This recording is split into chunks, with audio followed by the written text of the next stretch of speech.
To all the students, parents, and faculty here with us today, it is with great pleasure that I present to you our 2017 commencement speaker. You've seen him in the Comedy Central series Broad City, and he's starring in the feature film Baywatch. Ladies and gentlemen, please join me in welcoming to the stage your 2017 commencement speaker, Mr. Hannibal Buress.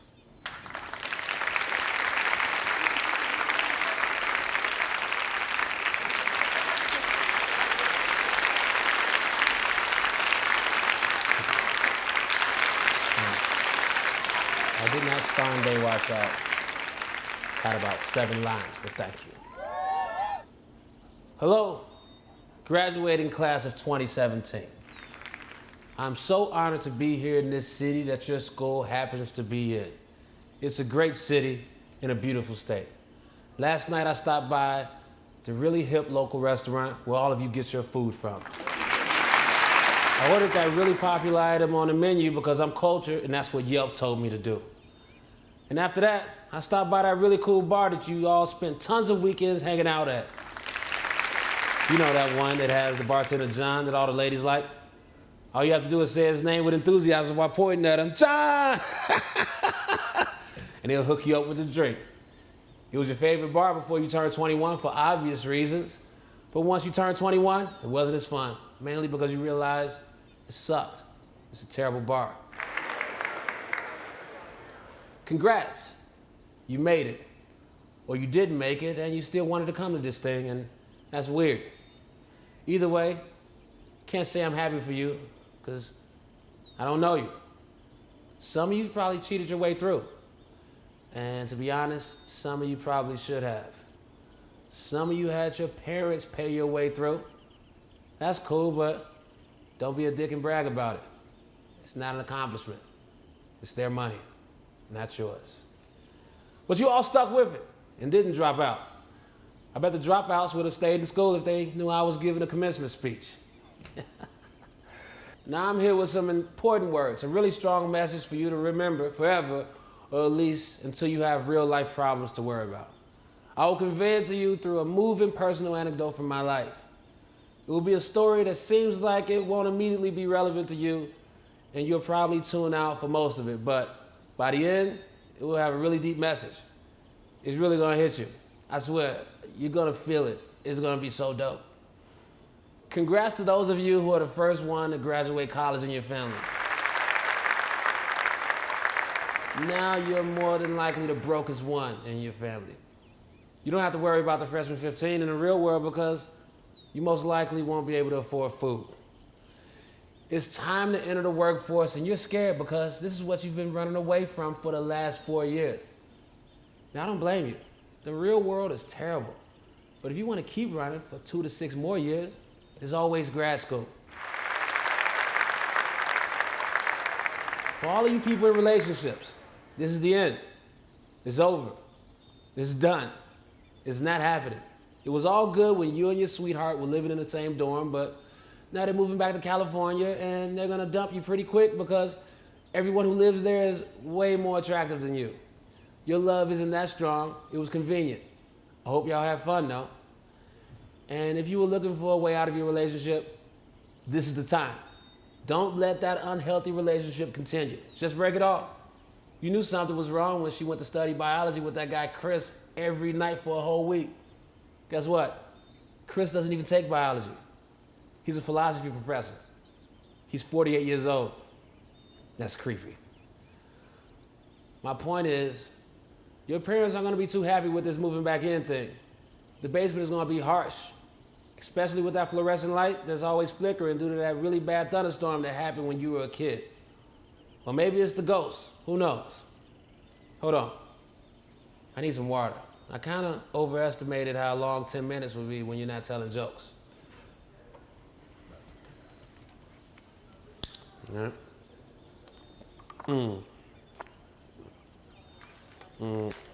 Almonds, huh? Some fruit snacks. There's a solid spread. Pretzels. Can't eat pretzels during a speech. All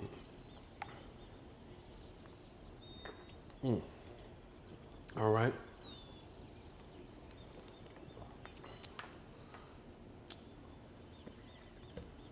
You graduates,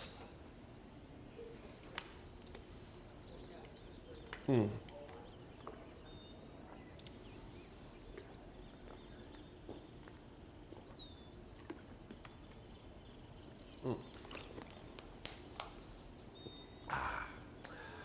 was good.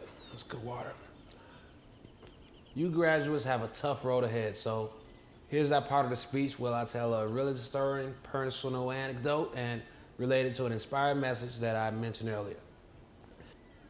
Years ago, I found myself looking for work. I was in the dumps. I was trying to find my voice as a comedian, and I fell on hard times. I ended back on my parents' couch. I didn't know what to do, so I would just binge watch TV for hours, especially Martin. I watched a ton of that show. It's a great show. He's a great actor, really good in the sitcom format, and I appreciated that. I specifically remember on season 3 of the show, Martin got fired from his radio job and spent the next couple episodes looking for work. He was a mailman, then he worked at a burger joint, then he ended up buffing floors. I think that's the right order. No, wait, maybe he was working at the burger joint first, then buffing floors. Okay, I forgot where I was going with this. Come on, you got this. Come on, you got this, Hannibal. You got this, you got this. All right, you got this, okay. All right, in the meantime, as I try to get the story and Martin's in-show career arc back into my head, let's just talk about your football team. Your quarterback is one of the best out there, and don't get me started on your running back. That running back, he's able to get behind that offensive line. I wouldn't want to play y'all. And he's able to see the field. His field vision is incredible in a way I couldn't even imagine. And let's talk about the center. No fumble snaps the entire season. He's a beast. The quarterback feels very comfortable with him. And I can't forget about the left guard, the left tackle, guarding the blind side. And I'd be remiss if I didn't mention the right guard and the right tackle. And some good receivers, tight end. That tight end can also split out and play wide receivers. And you got wide receivers that can come in the line and block for short yardage running plays. So, I just want to commend your team and your offensive coordinator on just the sheer versatility and unpredictability of the entire offense. And the defense, that linebacker, that middle linebacker calling the plays, the safety, keeping everything safe. The cornerbacks, they never get burnt. Defensive line, they get a lot of sacks. And the special teams, that guy, in the kickoffs, who my favorite player on your special teams is? That guy in the kickoffs, where from the, it's the guy that's the furthest out, the second guy in, whoever that is, makes a lot of tackles and he plays with a lot of heart. And your mascot, he does a lot of dances and he feels human. It's an animal costume and he feels human. He's relatable to children. They feel warm around him. And he kind of becomes the costume. Sometimes you kind of realize there's a person in the costume, but with this mascot, you're able to suspend disbelief, and I think that's really dope. So, nice caps and gowns. By the way, y'all dressed well for the occasion. And I when I graduated, I liked wearing the cap and gown because you didn't have to dress up under it. I think it's stupid to wear, if you're wearing a suit under this, it's stupid. Why? It's all covered up. Why dress up? Wear shorts and a t-shirt. Okay, I remember Martin. So Martin was working at the burger joint first, then he was a mailman, then he started buffing floors. Eventually, he ended up working on a TV show, which he later ended up hosting because he persevered. None of you will probably get that lucky because it's a TV show and it was scripted and they wrote it for him. And that's not reality. That's pretty unreasonable for those events to happen like that, but it was supposed to bring you joy. Anyways, the reason I told y'all about me watching Martin is that binge watching a TV show can help bring you joy when you're jobless, whether you have cable, Netflix, or Hulu, or CSO, you can find Martin. Or if you're white, you can find like Friends or it's all types of people like Downton Abbey whatever your show is, just find it. I hope you kids are inspired. I hope you feel good. But we need you to invent some stuff. You know what we need? We need a mirror that shows you how you would look with a certain hairstyle. I'm tired of imagining what I would look like with a ponytail. I just want a preview of what I would look like with the ponytail. Right now, I'm forced to go to the barbershop to get the cut. And by the time I do that, I just realize I look like Black Steven Seagal, and I'm unhappy and it's too late. But honestly, I should probably just attach a ponytail.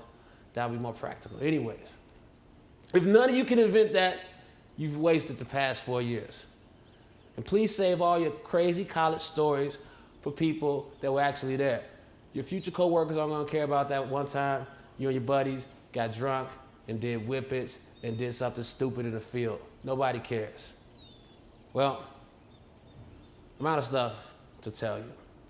I had nothing else. Take your tassel and do the thing that you're supposed to do to it. And if I'm being completely honest, I don't like that tradition. I don't think you should throw your caps in the air though, mainly because I'm afraid of flying hats. I mean, it does look cool in the movies, but somebody might get hurt. Somebody might get hit in the eye. They never show that part where people get hit with the hats. They just freeze frame at the part where everybody's happy. And you know what happens after the hats go in the air? They come down, it's pretty chaotic, it's terrifying, it's tough to find your hat. These things aren't monogrammed. Even worse, you might hit somebody you care about. And what if you hit Rachel? Now you have to go talk to Rachel and apologize, and things have been pretty awkward with you and Rachel since you found out she was studying biology all the time with that philosophy professor.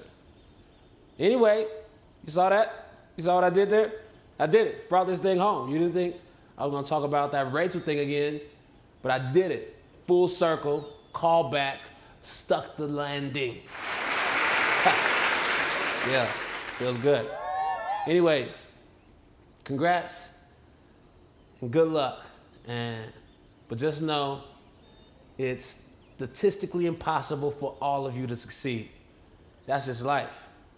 So, good luck. Whatever. Thank you.